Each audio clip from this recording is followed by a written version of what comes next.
La chronique bourse, la quotidienne Zone Bourse, Anthony Bondin. Bonjour et bienvenue dans ce point de marché Zone Bourse du mercredi 19 mars 2025. Le titre du jour, c'est Jérôme, Wall Street compte sur toi. Le 19 mars ne sera pas la date d'un cessez-le-feu déterminant dans le conflit russo-ukrainien, mais en revanche, c'est le jour J pour une importante prise de position de la Banque centrale américaine sur la politique monétaire à venir aux États-Unis. Wall Street compte en effet de plus en plus sur Jérôme Powell pour contrer les effets de la politique de Donald Trump. La réalité géopolitico-économico-financière est rarement un jeu à somme nulle. Hier, les marchés ont été confrontés à l'annulation de facto de la trêve au Proche-Orient avec le retour des frappes israéliennes à Gaza. Et pendant ce temps, le coup de fil très attendu entre Donald Trump et Vladimir Poutine a accouché d'un accord un peu bancal qui a douché les espoirs de cessez-le-feu temporaire en Ukraine. La Maison-Blanche semblait en effet assez confiante dans sa capacité à obtenir 30 jours de trêve, et bien finalement elle n'aura eu du Kremlin qu'une proposition de 30 jours de suspension des frappes sur les infrastructures énergétiques ukrainiennes. En parallèle, il n'y a guère eu d'évolution sur le front des surtaxes douanières et rien en tout cas qui laisse entrevoir des discussions constructives entre les différentes puissances impliquées, c'est-à-dire principalement à ce stade les États-Unis, leurs anciens amis, c'est-à-dire l'UE, le Canada et le Mexique, et leur nouvel ennemi intime, la Chine.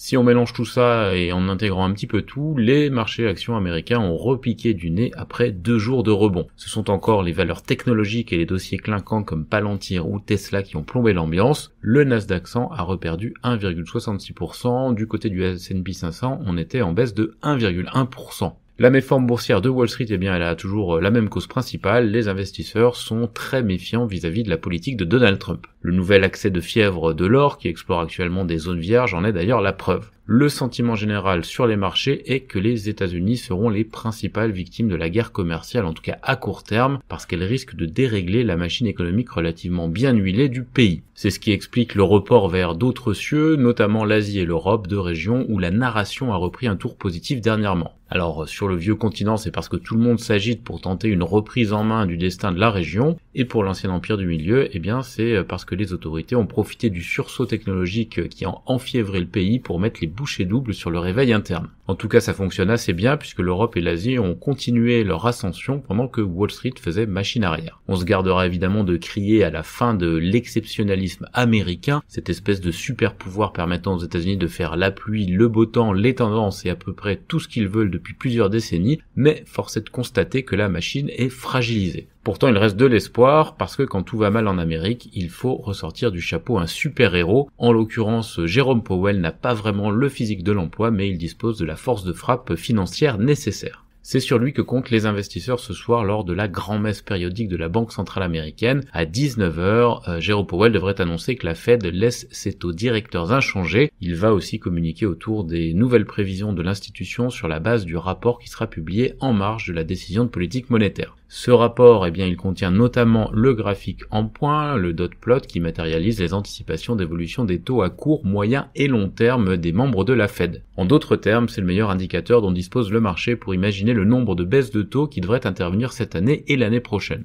Ou de hausse d'ailleurs, mais ce scénario est écarté pour l'instant et d'ailleurs, il serait synonyme de gros problèmes pour l'économie américaine.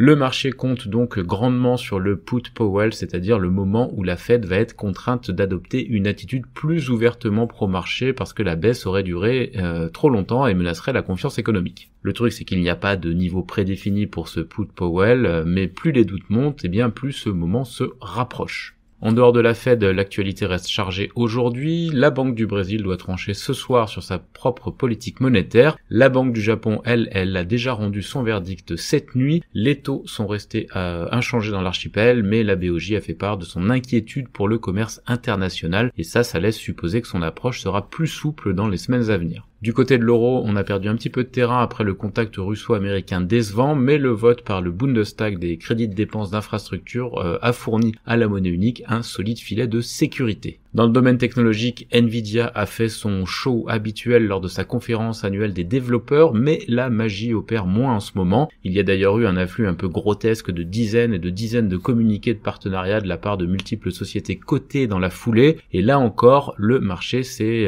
manifestement lassé. Il ne suffit plus d'accoler son nom à celui de Nvidia pour faire bondir une action. Les investisseurs, ils attendent le coup d'après, celui qui démontrera que ces dépenses d'investissement somptuaires vont se traduire dans le compte des résultats et pas seulement dans l'alourdissement du bilan. Du côté des marchés d'Asie-Pacifique ce matin, les parcours sont assez disparates. La Corée du Sud et l'Inde sont en légère progression. Le Japon a fait mine de progresser, mais il a terminé en baisse. Les places chinoises, elles font une pause, elles baissent aussi. L'Australie et Taïwan perdent respectivement 0,4 et 1,3%. Les indicateurs avancés européens, ils sont incertains avec un biais baissier ce matin. Sur le front des entreprises, sur le marché français, Dassault Systèmes investit dans Click Therapeutics. Le trafic de Vinci a augmenté dans sa branche concession sur les autoroutes et dans les aéroports au mois de février. Air France a dévoilé une nouvelle suite de première classe dans le cadre de ses efforts qui visent à attirer les voyageurs fortunés des avions d'affaires. Ipsen a émis 500 millions d'euros d'obligations à 7 ans à 3,85% et on a eu les résultats notamment de Assystem et de Deezer. Par ailleurs, d'autres noms sont inscrits sur le calendrier du jour pour les publications de chiffres trimestriels, Burel, Infotel, Olot, Boa Concept, Atem, Quamplify, etc. Essentiellement, vous l'aurez compris, des petites valeurs. En Europe, Rio Tinto soutient la structure à double cotation et demande aux actionnaires de rejeter l'offre de Pallister, le fonds activiste. Volkswagen va vendre jusqu'à 2,2% de sa participation dans sa filiale camion Triton. Pfizer cède le solde de ses titres à Leon, c'est-à-dire 7,3% du capital via un placement accéléré. Apparemment, le prix de cession est de 385 pence par action. Vonovia a présenté ses perspectives de moyen terme. La famille fondatrice de Strabag, le groupe de BTP autrichien, met en vente environ 1,7% du capital de la société. Du côté de Ben & Jerry's, on a affirmé qu'Unilever, la maison mère, a décidé d'évincer le CEO du fabricant de glace qui est un petit peu trop remuant au goût du groupe néerlando-britannique. AP Møller-Maersk a dû nier avoir expédié des armes à Israël pendant le conflit à Gaza. Hunting étudierait des options de fermeture de son site d'exploitation OCTG aux Pays-Bas. Le groupe italien Brembo a constaté une baisse de son chiffre d'affaires et a peur de l'effet des droits de douane américains sur son activité. On a parmi les publications du jour en Europe aujourd'hui Talanx, Prudential, Snam, Geronimo Martins ou encore Swatch. Côté Amérique du Nord, Alimentation Couche-Tard a publié des trimestriels sans saveur et a annoncé en parallèle avoir rencontré des actionnaires de Seven & i pour essayer de soutenir son offre de rachat du japonais. Je l'ai dit un petit peu avant, en marge d'une conférence Nvidia, on a eu de nombreux groupes qui ont annoncé des projets avec le fournisseur de puces, je vais pas tous les citer, mais on avait notamment Super Microcomputer, IBM, CrowdStrike, OnEye, Teradyne, Dell, TELUS, Accenture, etc.